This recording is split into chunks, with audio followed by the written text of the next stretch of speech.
Moisés e a libertação do povo de Israel. Depois de receber o chamado de Deus na sarça ardente, Moisés voltou ao Egito acompanhado de seu irmão Arão para falar com o faraó. Eles transmitiram a mensagem de Deus: "Deixe o meu povo ir." No entanto, Faraó se recusou a libertar os israelitas e tornou o trabalho deles ainda mais difícil. Diante disso, Deus enviou 10 pragas sobre o Egito para demonstrar seu poder e fazer Faraó mudar de ideia. Cada vez que Faraó recusava o pedido de Moisés, Deus enviava uma nova praga. Na primeira praga, as águas do Nilo se transformaram em sangue. Todos os peixes morreram e nenhum egípcio podia utilizar as águas do rio. Na segunda praga, milhares de rãs cobriram as ruas e as casas dos egípcios.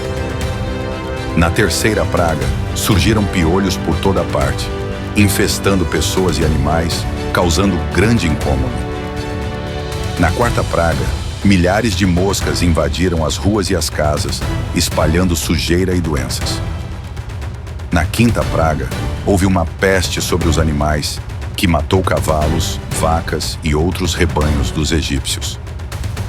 Na sexta praga, apareceram feridas e úlceras na pele dos egípcios, o que lhes causaram muita dor e sofrimento.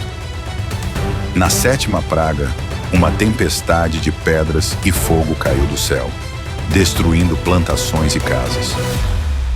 Na oitava praga, gafanhotos gigantes devoraram o restante das plantações, que não haviam sido destruídas pela chuva de pedras e fogo. Na nona praga, houve 3 dias de total escuridão que cobriu o Egito. O Egito ficou completamente escuro e ninguém conseguia enxergar ou sair do lugar. Enquanto isso, os israelitas foram poupados e nenhuma dessas pragas atingiu suas vilas e casas. Antes da 10ª e última praga, Deus instruiu os israelitas a marcarem as portas de suas casas com o sangue de um cordeiro. Eles deveriam se reunir em família para celebrar a primeira Páscoa, que simbolizaria a libertação do povo de Israel. À meia-noite, Deus feriu todos os filhos mais velhos dos egípcios, incluindo o filho do faraó. No entanto, as casas marcadas com o sangue do cordeiro foram poupadas. Após a morte de seu filho, o faraó finalmente libertou os israelitas, e eles partiram apressadamente do Egito. Moisés guiou o povo para fora do Egito, levando cerca de 600.000 homens, sem contar mulheres e crianças. Deus ia à frente deles em uma coluna de nuvem durante o dia e em uma coluna de fogo à noite, mostrando o caminho. Depois de algum tempo, Faraó mudou de ideia e enviou seu exército com carruagens e soldados para capturar os israelitas.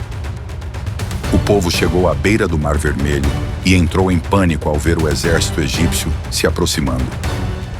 Eles reclamaram a Moisés: "Por que nos trouxe aqui? Agora morreremos no deserto." Mas Moisés respondeu com fé: "Não tenham medo, o Senhor lutará por vocês." Então Deus disse a Moisés para erguer seu cajado sobre o mar. Um vento poderoso soprou e as águas se abriram, formando 2 grandes muralhas de água. O povo de Israel atravessou o mar a pé enxuto. Quando os egípcios tentaram segui-los, Deus fez as águas voltarem ao normal, afogando todo o exército de Faraó. O povo de Israel se alegrou e louvou a Deus pela grande vitória. Agora, estavam finalmente livres para seguir em direção à Terra Prometida.